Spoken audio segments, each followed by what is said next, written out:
안녕하세요. 존버 좋은 버나드입니다. 자, 요즘 환율이 핫하잖아요. 왜냐, 뭐 지금 우리나라가 여러 지금 뭐 밖에서도 관세 때문에 힘들다.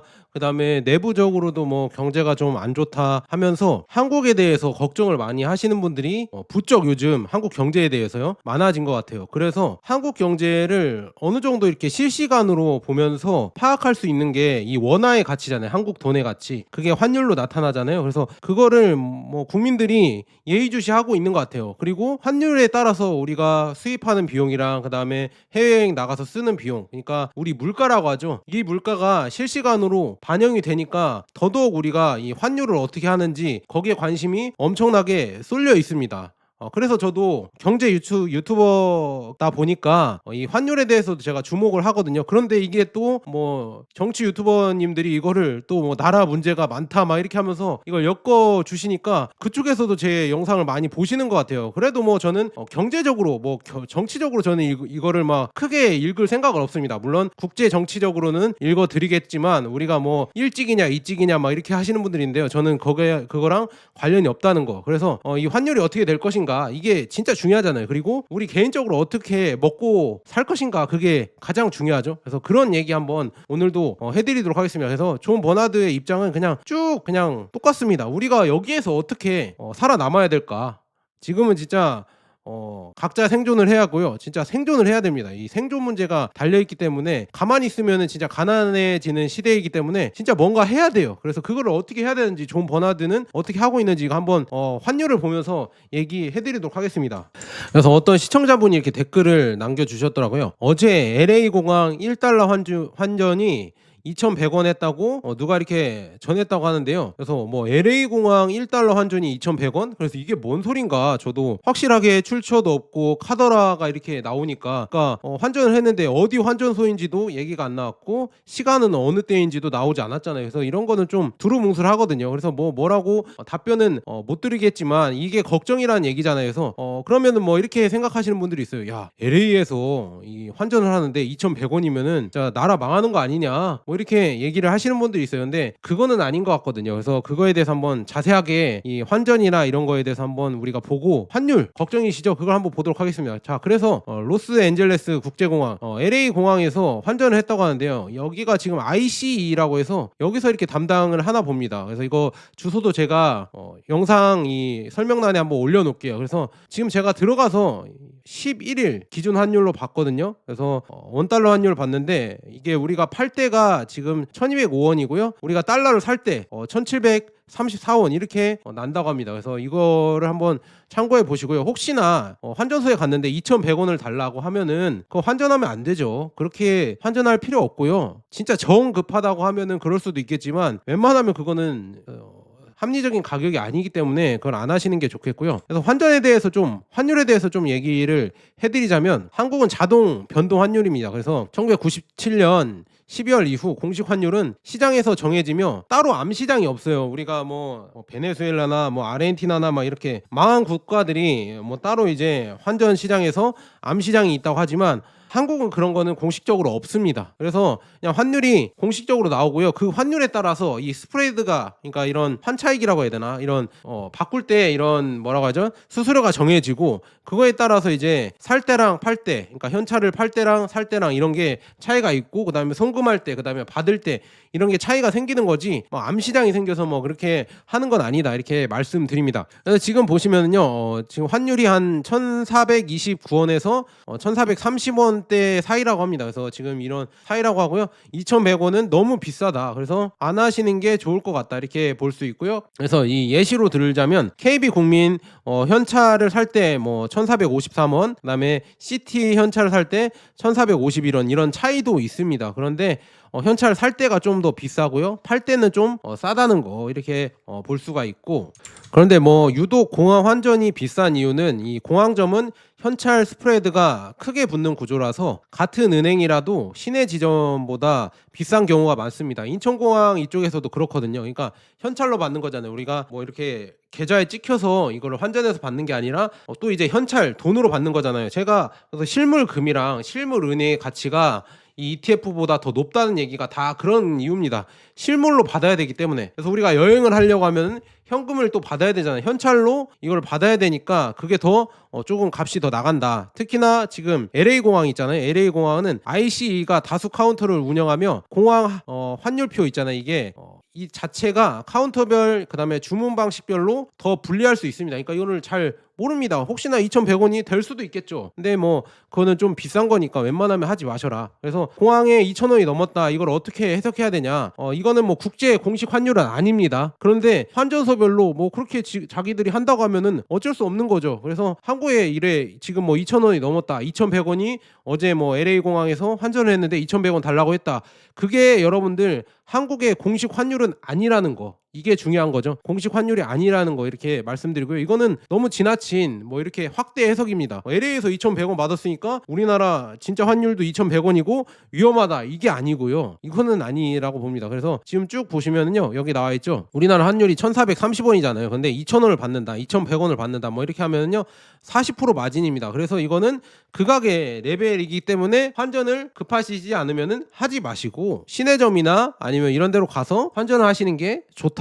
그래서 이거를 보고 야 우리나라 진짜 큰일 났다. 환율이 2,000원이다 이렇게 생각하시는 거는 아니라는 거 이렇게 말씀드립니다. 그런데 뭐 이렇게 갈 수도 있지 않냐 이렇게 물어보시면요. 갈 수도 있죠. 우리가 그런 적이 있었잖아요. 지금 12월 5일 이 기사인데요. 12월 달에 비상계엄이 터지고 갑자기 여기 있죠. 이렇게 좀 사진이 있잖아요. 한국 원화를 안 받겠다. 태국 환전소 일부 환전소에서 원화를 안 받겠다고 이렇게 원화 거래가 막힌 적이 있습니다. 이게 뭐 환율이 막 급속하게 치솟은 게 아니라 아예 환전이 막힌 적이 있습니다. 왜냐? 위험해지니까 급변한 사태가 나오면요 진짜 환전이 막힐 수가 있어요. 그렇기 때문에 여러분들에게 달러를 모으세요. 금을 갖고 있는 게 좋습니다. 이런 게 위기 대비용입니다. 갑자기 이렇게 막힐 수가 있다니까요. 우리나라 외 지역에서 우리나라가 갑자기 급변 사태 뭐 계엄이나 뭐 이런 게 터졌다고 하면요. 환율이 급격하게 올라가거나 아니면은 이게 잠길 수가 있습니다. 이 거래가. 그래서 그런 위험이 있다. 그러니까 터지지 말라는 법은 없기 때문에 어느 정도 대비는 하셔야 된다. 이렇게 말씀드립니다. 그래서 이제는 환율에 대해서 제가 심층적으로 한번 요즘 돌아가는 상황을 브리핑 해드리고 앞으로 또 이제 환율 이런 걸 대비하기 위해서 우리가 어떤 거를 해야 되는지 그것도 얘기를 해드리도록 하겠습니다. 자, 환율 지금 시장이 막혀 있는데 이 토스에서는 실시간 환율이 적용이 되거든요. 왜? 우리가 여행할 때 환전을 하고 그래야 되니까 지금도 여러분들 해외여행 하고 계신 분들 있잖아요. 저도 만약에 해외에 나간다고 하면요. 바로바로 또 환전을 해야 되잖아요. 근데 그러면은 실시간 환율이 또 이렇게 토스에 뜨거든요. 그래서 토스에서 보면 지금 환율 제가 캡처한 게 오늘인데 몇 시인지는 정확하게 모르겠습니다. 그런데 환율이 1,433원 되어 있는데요. 비교적으로 지금 엔화, 유로, 그다음에 위안화 이거 쭉 보시면은 다 올라 있죠. 그래서 이제 요즘 단기적으로 봤을 때 원화의 가치가 어느 정도 평가가 절하된 거죠. 평가가 좀 낮게 된 겁니다. 그러니까 원화의 가치가 또 떨어졌다 이렇게 여러분들 환전해서 이렇게 볼 수가 있거든요. 실시간 환율로 보면은. 그래서 지금 보시면은 실시간 환율로 봤을 때 이 토스에서 봤는데 지금 1,433원이다 이렇게 볼 수가 있고 그다음에 지금 테더 코인으로 봤을 때 업비트상 테더 코인으로 봤을 때 1달러를 바꿀 때 코인으로 이 환율은 1,542원이다. 그러니까 아까 1,434원 이거랑 좀 차이가 나죠. 그다음에 지금 우리나라 환시장이 지금 닫혀 있는데 그때 닫히기 전에 한번 봤는데 1,435원 이거였는데 테더는 1,542원이죠. 이게 보면은 100원 정도 차이가 발생을 하잖아요. 그만큼 이 김치 프리미엄이라고 하죠. 그게 붙어 있는 거다. 그러니까 좋지 않은 상황입니다. 이게 우리가 이렇게 테더로 바꾸려고 할 때 지금 달러 코인으로 바꾸려고 할 때 결국에는 100원 정도 더 차이가 난다는 거, 이 환율에서 더 차이가 난다는 거는 그만큼 좋지 않은 상황이다. 원화 가치가 그만큼 좀 낮게 평가를 받는다고 이렇게 생각하시면 될 것 같고요. 그다음에 환율이라는 정의가 뭘까요? 이거는 다른 나라들이 한국 통화를 필요로 하는 정도라고 저는 또 보거든요. 그리고 가치라고 해야 되나? 그러니까 우리나라 원화의 가치라고 볼 수가 있습니다. 그래서 우리나라의 이 원화, 돈의 가치가 더 좋아지려고 하면은 당연히 무역도 많이 돼야 되고 한국이 더 많이 성장을 하고 그다음에 한국 주식시장이나 한국의 시장에 투자할 수 있는 이런 가치가 있어야 될 거 아니에요. 그래야 원화로 바꿔서 달러가 들어와서 원화로 바꾸고 한국 주식시장에 투자를 하거나 아니면 원화로 바꿔서 한국에 여행을 오거나 한국에 뭐 여러 가지 아니면은 한국 제품을 사거나 그러면 한국에서 지금 한국 제품을 팔면 달러를 벌어오겠죠. 그 달러를 또 한국에서 원화로 바꾸면은 달러가 또 풀릴 거 아니에요. 그래서 원화의 가치가 더 좋아질 거 아니에요. 그럼 환율은 또 내려갈 것이고, 그래서 그런 가치를 평가하는 게 환율인데요. 근데 요즘 보면 우리나라 내부적인 이런 상황도 좋지 않지만 외부적인 변수가 지금 너무 많이 발생을 하면서 이 환율의 가치가, 그리고 우리나라의 지금 상황이 좋지 않다. 그래서 뭐 외환위기가 온다 뭐 이렇게 공포도 이렇게 커지고 있지만, 이렇게 보시면 지금 미국에 이어서 유럽까지도 우리나라의 이 철강 관세 있잖아요. 이거 50% 한다고 했거든요. 이거 봤을 때 점점 이제 이것도 제가 길게 얘기해드리면 길게 얘기해드릴 수가 있는데 관세의 시대가 오고 있습니다. 그래서 어떤 학자분은 이렇게 얘기하더라고요. 이제 관세 시대가 시작돼서 이거는 이제 원위치로는 못 간다. 이제 원위치는 못 가고 서로가 이제 관세로서 자국 산업을 보호하고, 그다음에 이제는 인플레이션 시대가 올 것이다. 물가 폭등의 시대가 당연히 올 것이다. 이거를 우리나라도 대비를 해야 된다. 저는 그렇게 보고 있거든요. 그래서 이런 거 봤을 때 이제 관세 시대가 오면서 그 이전으로 이렇게 돌아가기는 쉽지 않을 것 같다. 그래서 유럽도 이제는 철강 관세를 또 매기고 있죠. 그리고 또 이렇게 봤을 때 유럽이랑 일본도 결국에는 미국이랑 이렇게 합쳐서 우리나라를 좀 베껴 먹으려고 서로 이렇게 조금 뒤에서 모종의 협약을 한 거 아닌가. 그래서 우리나라만 조금 낙동강 오리알이라고 하죠. 그런 게 조금 되는 지금 상황이 아닌가, 저는 조금 걱정하고 있어요. 그래서 우리나라가 더 이 환율이나 우리나라 지금 문제를 봤을 때 정말 많이 걱정이 되는 지금 상황이다, 이렇게 말씀드리면서, 이런 지금 EU의 관세, 그러니까 미국만 관세를 하는 게 아니라 유럽까지도 관세를 한다고 하면서 우리나라 철강 업계가 점점 안 좋아질 것 같아요. 그래서 포스코나 이런 데가 안 좋아진다고 하면은요, 당연히 우리나라에서는 이 철강 이쪽 현대제철이나 포스코나 이런 데가 철강 생산을 줄인다고 하면요, 당연히 이제 그 아래 뭐 하청 기업들이나 중소업체들이나 아니면 그냥 자체적으로 지금 대기업들도 일자리가 줄어들겠죠. 그다음에 산업이 줄어들고, 그다음에 벌이가 줄어들고, 임금이 줄어들면은 당연히 이제 거기에 들어가는 뭐 자영업자분들, 주변에 상인들이나 이런 데도 다 이제 많이 망하겠죠. 그러면은 경제가, 내수 경제가 또 더 많이 안 좋아진다. 그리고 더 중요한 거는 이게 관세를 한다고 하잖아요. 그러면 관세를 피하려고 이제 공장들이 그쪽으로, 현지로 미국으로 나가거나 유럽으로 나가거나 해외로 나간다고 하면은 결국에 거기에서 달러를 벌어서 또 거기에서 재투자를 하고 거기 이제 노동자들에게 또 지급을 하기 때문에 결국에는 우리나라로 들어오는 달러는 더더욱 줄어들 것이다. 하지만 대기업들의 뭐 주식 성장은 더 될 수가 있겠죠. 삼성, 현대, 뭐 LG 뭐 이런 데가 주식은 계속 오를 수 있어도 우리나라 내수 경제는 과연 좋아질 것인가? 그리고 환율은 과연 좋아질 것인가? 저는 그게 걱정이다, 이렇게 말씀드립니다. 그래서 지금 한미 관세 협상도 지금 계속 불안감이 증폭되면서 환율도 계속 연휴 동안 막 오르면서 걱정이 지금 많잖아요. 그래서 뭐 월요일 날은 또 환율 이제 관리를 하면서 내려갈 가능성이 크겠지만, 이 관세 협상이 아직 끝나지 않았다는 거, 그리고 3,500억 달러를 줘야 되냐 말아야 되냐, 25% 관세를 맞아야 되냐 말아야 되냐, 이게 뭐 계속 지금 논쟁거리잖아요. 근데 그게 중요한 게 아니라요, 이거를 지금 뭐 좌파 우파냐 이거를 따지는 게 아니라, 여러분들은 이 트럼프 정부의 이 트럼프의 속성을 잘 모르시는 것 같아요. 트럼프는 어차피 우리가 3,500억 달러를 주든 아니면 트럼프 말대로 순순히 한다고 해서 아이고 이놈 이뻐해서 여기에서 끝내는 게 아닙니다. 자기들이 필요하면 더 달라고 할 수도 있고요. 그 돈을 자기들이 또 이제 마음대로 쓸 수도 있는 거고요.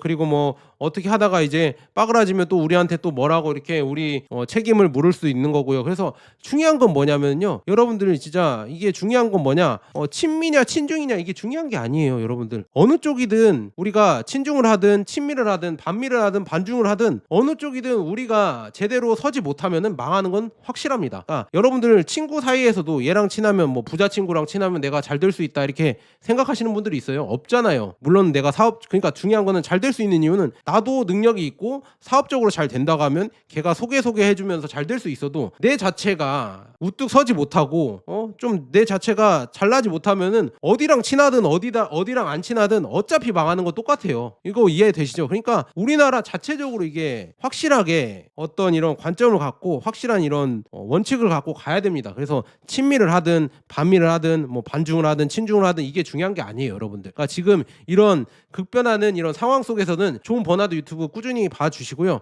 그래서 존 버나드가 많이 해석을 해드릴 텐데, 중요한 건 우리나라도 결국은 이런 확실하게 어떤 원칙을 갖고 우리나라만의 무기를 갖고 있어야 돼요. 지금 뭐 여기 지금 보이시죠? 미국과 중국이 또 이제 싸운다고 하잖아요. 그런데 중국 입장에서도 왜 굽히지 않냐? 중국이 갖고 있는 카드가 있잖아요. 히토류라는 카드가 있잖아요. 그래서 야 니네들 진짜 반도체 갖고 우리 뭐 관세 갖고 트럼프 네가 이렇게 우리를 쥐락펴락하면 우리 장사 안 해. 히토리 안 줄 거야. 우리 장사 안 해. 니 히토리 없으면 무기 못 만들잖아. 최첨단 반도체 못 만들잖아. 전기차 못 만들잖아. AI 개발 못 하잖아. 데이터 센터 못 만들잖아. 그리고 우리 니네들 AI 데이터 센터 쓰이잖아. 배터리 수출 안 할 거야. 이렇게 한다고 하면은 전력량이 모자라는 지금 미국 상황에서 이거를 어떻게 해야 되냐. 그리고 미국은 지금 무기도 많이 생산을 해야 되는데 방산을 위해서, 방어를 위해서. 근데 무기를 생산하려고 하면요. 거기에 엄청난 히토류가 들어갑니다. 근데 그 히토류를 이제는 완전 중국에서 수출을 안 한다고 해버리면 이런 무기 생산 업체들도 망할 수가 있습니다. 그러니까 이런 확실한 무기가 있기 때문에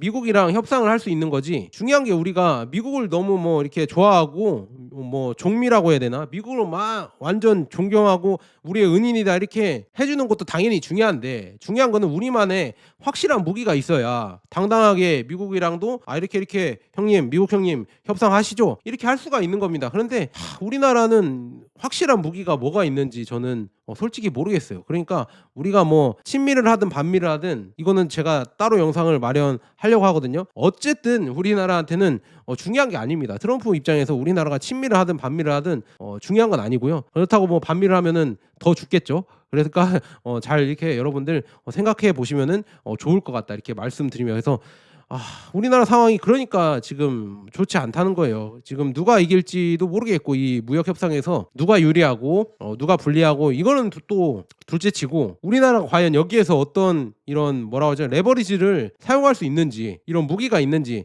좀 미국과 중국에서 우리나라가 없으면은 아쉬울 정도로 뭐가 있는지 그거를 우리는 찾아보고 그걸 키우려고 노력을 해야 된다 이렇게 말씀드립니다. 아부를 떠는 게 중요한 게 아니라 우리나라에 이런 확실한 무기를 갖는 게 더 중요한 겁니다. 나라부터 잘 살고 봐야지 다른 사람들의 이런 뭐라지 관용이나 아니면 뭐 이런 친절을 이렇게 바라면 안 되죠. 그러니까 이렇게 기대를 하면 안 됩니다. 무슨 말인지 아시겠죠? 그래서 이 앞으로의 환율의 미래는 밝은가 이게 중요하잖아요. 근데 결론적으로는 밝지는 않습니다. 좀 그렇기 때문에 우리가 대비를 해야 된다는 얘기고요. 왜냐?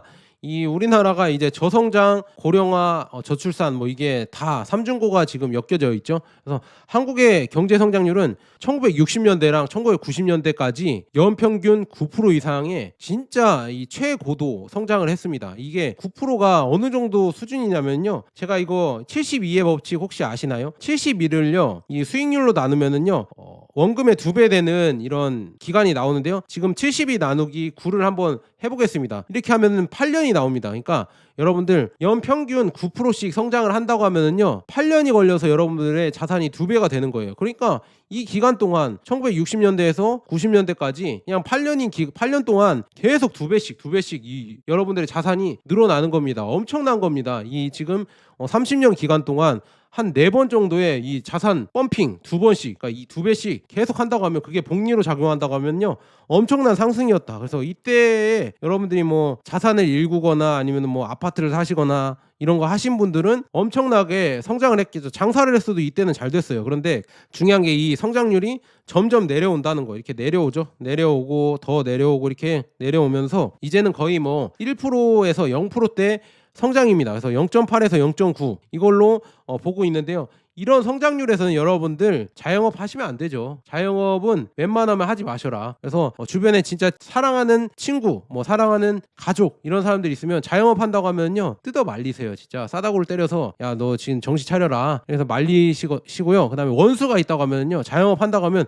야 너 할 수 있어. 너 잘할 수 있어. 이렇게 해주십시오. 그리고 그만큼 자영업자들이 뭐 5년 안에 폐업률이 뭐 몇 프로라고 했더라. 3명 중에 1명은 폐업한다고 했나? 그렇게 되는 게 자영업 시장이거든요. 그러니까 여러분들 진짜 엄청나게 힘든 시장입니다. 왜냐? 이 성장률이 안 좋기 때문에. 무슨 말인지 아시겠죠? 그러니까 이 60년대, 70년대, 80년대는 그냥 내가 아무 장사나 해도 8년 되면 2배가 돼 있어요. 이 성장이 시장이 2배가 돼 있다니까요. 그러니까 엄청나게 성장을 한 거죠. 근데 지금은 그런 한강의 기적이 나올 수가 없다는 거 진짜 여러분들 배우셔야 됩니다. 그러니까 가난해지고 있다 우리나라가. 그리고 청년들이 귀해지고 있죠. 저출산 고령화의 이런 지금 계속 고착화로 여기 보이시죠? 귀해진 청년 20대 인구 그다음에 70대 이상보다 적어졌다. 야, 이게 심각한 겁니다. 한번 보면 인구 구조의 변화. 20대 인구가 630만 명인데요. 지금 70대 이상이 654만 3천 명이라고 합니다. 이거보다 적어졌다. 그래서 20대 인구가 70대보다 적어졌다는 게 이게 말이 되는 겁니까? 진짜로. 그래서 1925년 통계 작성 이래 처음으로 있는 일이라고 합니다. 그래서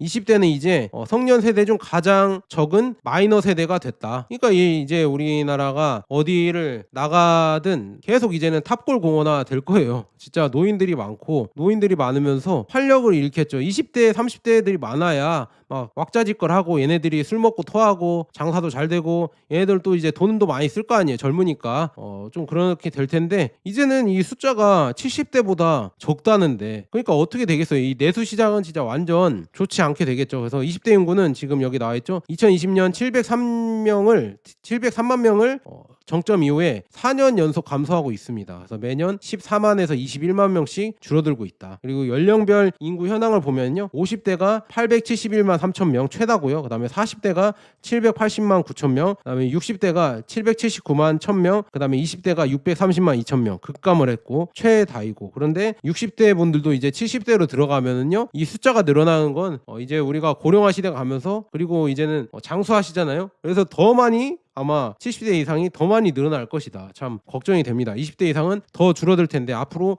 출산율이 뭐 0.8, 0.7 뭐 이렇게 하잖아요. 출산율도 줄어들어서 더더욱 이제 20대 인구가 앞으로 가면 갈수록 더 줄어들 것이다. 참 활력이 없는 지금 대한민국이 되고 있다. 이렇게 볼 수가 있고요. 고용시장도 또 악화가 되고 있죠. 그래서 25년 8월 20대 고용률은 60.5%로 전년 대비 1.2% 하락을 했고요. 12개월 연속 하락 또는 보합, 반등이 없다. 그리고 실업률은 5%, 그다음에 전년비 대비 1% 상승을 해서 엄청나다. 그래서 김광석 한국경제산업연구원 연구실장은 20대 인구 감소와 고용 부진은 한국 경제 활력의 저하와 직결되는 문제이며 장기적으로 저출산 고령화 구조를 더 악화시킬 수 있다. 그러니까 이게 참 걱정되는 겁니다. 이렇게 지금 노인 인구가 늘어나고 그다음에 젊은 인구가 줄어들면 줄어들수록 그 일하는 젊은 사람들조차 더 많은 이런 뭐라고 하죠? 세금 부담에 이런 시달릴 겁니다. 그런데도 지금 뭐 아파트 값은 계속 올라야 되고 아파트 하면서 계속 올라야 된다고 이렇게 생각하는 게 과연 맞는 것인지 이 젊은 이런 20, 30대들이 열심히 일해서 임금으로 어떻게 이렇게 조금 코리안 드림을 할 수 있게 해줘야 되는데 그런 구조가 없습니다. 그냥 아파트만 계속 띄우면 돼요. 우리는 아파트만 띄우면 되고 젊은 사람들이 절대 아파트 못 사게 계속 가격을 올리면 됩니다. 그래서 이게 과연 제대로 된 지금 상황인지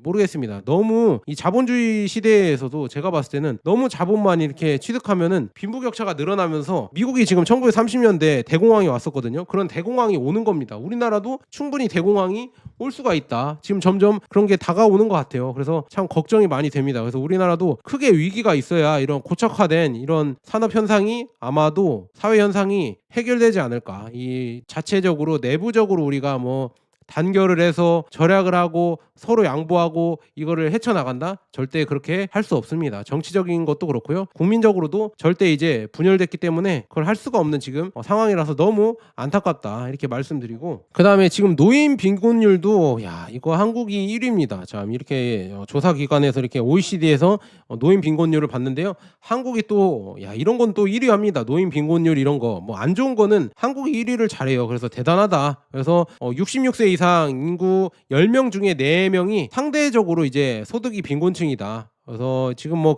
전국에 이렇게 쭉 나와서 진짜 걱정이 많이 됩니다. 그래서 계속 상승을 하고 있고요. 하지만 뭐 2011년 최고치 대비에는 감소했다고 하는데 그래도 지금 노인 빈곤율이 계속 1위라는 거. 1988년 도입된 연금제도가 아직 충분히 성숙되지 않았고요. 연금이 뭐 고갈된다 이런 얘기도 나와 있고요. 그다음에 공적연금 보장도 확대 중이지만 이게 과연 잘 될 것인가. 그리고 기존에 있는 거 제가 ETF 많이 달아드리잖아요. ETF에서 연금 저축하셔라. 그다음에 IRP, ISA 뭐 이런 거에서 노후 대비 하셔야죠. 이렇게 이렇게 말씀드리는데 여기에 주는 혜택까지도 계속 줄이잖아요. 외납세액 이런 혜택으로 외국에서 받은 이런 배당도 다 세금 내라. 원래 지금 연금저축이나 이런 데 넣어놨으면은 그 세금도 유보가 되고 쭉 이렇게 과세 이연이 되면서 이런 혜택이 있었는데 그런 혜택을 계속 줄여가고 있어요. 그러니까 과연 진짜 우리가 노후 대비를 할 수가 있을까? 정부 믿고 이게 할 수 있는 구조인가? 그것도 좀 걱정이 됩니다. 지금 이렇게 노인 빈곤율이 높은데 젊은 사람들조차도 이렇게 노후 대비하겠다. 진짜 아끼고 절약해서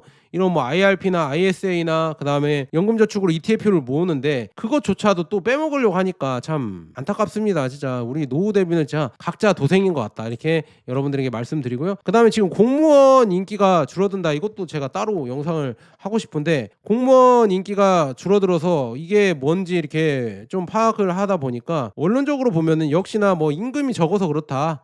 그러니까 9년 만에 뭐 최대폭으로 임금을 인상하겠다. 그래서 3.5% 인상한다고 26년 예산안에 확정이 됐다고 하거든요. 문재인 정부 이후에 최대폭이라고 이렇게 나와 있는데 2년 연속 3%대 인상이며 내년 최저임금 인상률 2.9%보다 높다. 그래서 배경은 뭐냐? 낮은 보수로 인한 공직 엑소더스가 뭐냐? 떠나는 겁니다. 2030 세대 중심으로 공무원 이탈이 증가된다. 근데 중요한 거는요. 이 공무원이 뭐 월급이 적고 안 좋다 해도 시켜주면 다 해요. 여러분들 중소기업보다는 훨씬 고용보장이 뭐 60대까지 돼 있잖아요. 정년보장 되고 그다음에 그래도 좀 중소기업보다는 낫기 때문에 서로 들어오려고 하고 있으면 돼. 나가는 애들은 뭐 어쩔 수 없는 건데 뭐 임금 때문에 나가는 것처럼 이렇게 생각을 해서 뭐 임금이 당연히 낮긴 하겠죠. 대기업 비해서는. 근데 중소기업 비해서는 낮은 편도 아닙니다. 왜냐? 보수도 다 챙겨주고 수당도 챙겨주고 그러는데 모르겠어요. 이거를 또 임금을 올린다고 하면 과연 이 임금 때문에 나가는지는 정확하게 모르겠고 이거를 고쳐줘야죠. 그러면은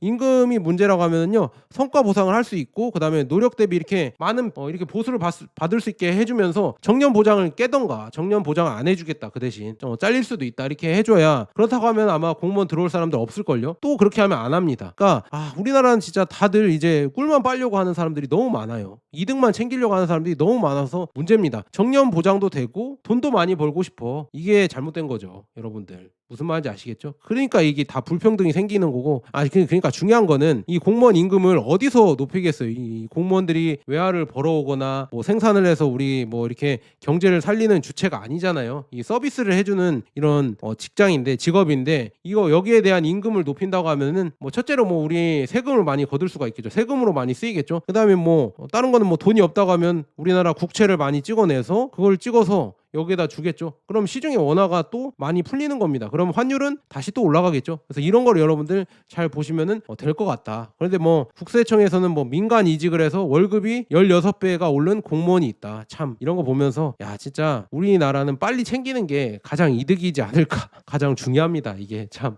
어이없다 이렇게 말씀드리고요. 그래서 환전 문제가 걱정이다. 아까 LA에서 뭐 2,100원이 됐다 이렇게 문제 걱정이잖아요. 그러면은 그 걱정을 덜을 수 있는 방법은요. 여러분들 달러를 모으면 됩니다. 달러를 여러분들 모으실 수 있을 때 미리미리 뭐 달러 통장을 만들어 놓으시든 달러를 모아 놓으세요. 이 원화보다 저는 달러를 그냥 여러분들 현금을 갖고 싶다 하면 달러로 모으는 게 저는 더 괜찮다. 적극 찬성 드리고요. 그런데 또 이렇게 물어보시는 분들이 있어요. 야 좋은 번화대야. 그런데도 달러 가치도 계속 내려간다며. 지금 뭐 달러 가치가 올해만 10% 이상 떨어졌다고 하던데 그러면 여러분들 이겁니다. 자산을 모아야죠. 금, 뭐 그다음에 미국, 중국 ETF 있잖아요. 이런 거를 자산을 모아 가셔라. 저는 중국까지도 얘기를 해드리거든요. 그런데 존 버나드 너는 뭐 금이랑 중국이랑 미국이랑 중국이랑 다 얘기해 주니까 너는 뭐 적중한 게 아니다. 이렇게 하시는 분들이 있는데요. 중국을 언급한다는 거. 여러분들 다른 유튜버들은 중국을 언급을 안 해요. 중국 투자하지 말라고 해요. 그러니까 존 버나드가 중국 투자해서 수익을 많이 내고 있는 게 그게 적중이죠. 여러분들 다 하라고 해서 이게 존 버나드가 못 맞추는 게 아니라 이걸 언급을 한다는 게 중요한 겁니다. 여러분들 모두 다 아니라고 할 때 존 버나드는 예스라고 해서 수익을 내고 있다는 거 그게 중요한 겁니다. 그래서 자산을 모아 가셔라. 그리고 지금 현물금과 현물은은 왜 존 버나드가 뭐 쿠팡으로도 한번 보십시오. 그 다음에 현물은과 현물 금 시대가 올 것이다 이렇게 얘기하는 게. 그리고 지금 국내에는 실버바 못 구합니다. 여러분들 실버바 사려고 하면요 한 2달 이상 기다려야 된다고 하는데 왜 그러냐면 지금 어제 엊그제 있잖아요. 런던에서요 이 1000온스 바를 구매하려고 하면요 엄청나게 부족해졌다고 합니다. 그 이유가 뭐냐 보면은 은 가격이 오르다 보니까요 은 선물이랑 그다음에 은 현물 그다음에 ETF 거래가 폭증을 하면서 여러분들 선물이든 현물이든 이 ETF 거래가 폭증을 하면 그만큼 이 은 실물을 모아 놔야 될 거 아니에요. 담보로 해 놔야 거기로 담보로 해서 이런 상품들을 팔 거 아니에요. 이 금융 상품들을. 그래서 그 현물을 모아야 되는데 그게 너무 거래가 갑자기 돈이 몰리다 보니까요. 그 현물 이런 지금 괴리율이라고 해야 되나? 이 차이가 커지고 있다고 합니다. 그래서 지금 이런 지금 현물에 대한 스퀴즈라고 하죠. 쇼 스퀴즈라고 해야 되나? 하여간 그게 실버 스퀴즈라고 해야 되나? 이게 엄청나게 지금 폭증을 하고 있다고 합니다. 그래서 이런 거 한번 봤을 때 역시나 현물의 가치가 여러분들 이런 ETF나 이런 전자적으로 찍히는 것보다 실물의 가치가 그만큼 더 높다는 거를 여러분들 여기에서도 아마 앞으로 이제 위험한 시기가 닥치면 닥칠수록 더 그게 커질 것이다. 저는 그렇게 예측을 하고 있습니다. 그러니까 여러분들 가만히 있으면은 요즘은 이제 가난해지는 시기예요. 이거에 대해서도 제가 영상을 또 계속 찍어 드려야 되는데 왜냐하면 선진국들이 계속 돈을 찍어내고 있잖아요. 미국을 필두로 해서 지금 선진국들 프랑스, 일본 뭐 등등 해서 다 이렇게 돈을 찍어내겠다. 영국도 찍어내고 있고 중국조차도 계속 돈을 찍어내고 있거든요. 그리고 우리나라도 또 원화를 계속 찍어내고 있잖아요. 그러니까 가만히 있으면요. 가만히 여러분들 돈만 벌고 적금만 하고 있으면요. 그냥 가만히 있으면 가난해지는 지금 시기입니다. 그래서 여러분들 어떻게든 여러분들 공부를 하셔서 이런 자산을 모아 가셔야 된다. 금, 미국 주식, 중국 주식, 뭐 ETF 이런 거를 쭉 꾸준히 여러분들의 이런